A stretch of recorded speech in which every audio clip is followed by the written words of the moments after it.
Prajwal ரேவண்ணாவின் diplomatic பாஸ்போர்ட்டை ரத்து செய்யும் விவகாரத்தில் அவர் பதிலளித்த பிறகு அடுத்த கட்ட நடவடிக்கை எடுக்கப்படும் என வெளியுறவுத்துறை அமைச்சகம் தெரிவித்துள்ளது.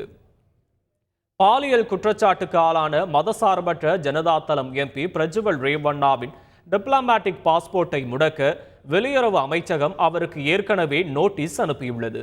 இந்நிலையில் டெல்லியில் செய்தியாளர்களை சந்தித்த வெளியுறவு செய்தி தொடர்பாளர் ரந்தீர் ஜெய்ஷ்வால் பிரஜ்வல் ரேவண்ணாவின் டிப்ளமேட்டிக் பாஸ்போர்ட்டை ரத்து செய்வது தொடர்பாக இந்திய பாஸ்போர்ட் சட்டம் 1967 கீழ் வெளியுறவு அமைச்சகம் நடவடிக்கைகளை தொடங்கியிருப்பதாக கூறினார். இது தொடர்பாக கடந்த மே 23ஆம் தேதி அவருக்கு ஷோகாஸ் நோட்டீஸ் அனுப்பப்பட்டுள்ளதாக தெரிவித்த அவர் அவருடைய பதிலுக்காக காத்திருப்பதாகவும் அதன் பிறகே அடுத்த கட்ட நடவடிக்கை எடுக்கப்படும் எனவும் தெரிவித்தார். செய்திகளை உடனுக்குடன் தெரிந்து கொள்ள உடனே சப்ஸ்கிரைப் பண்ணுங்க.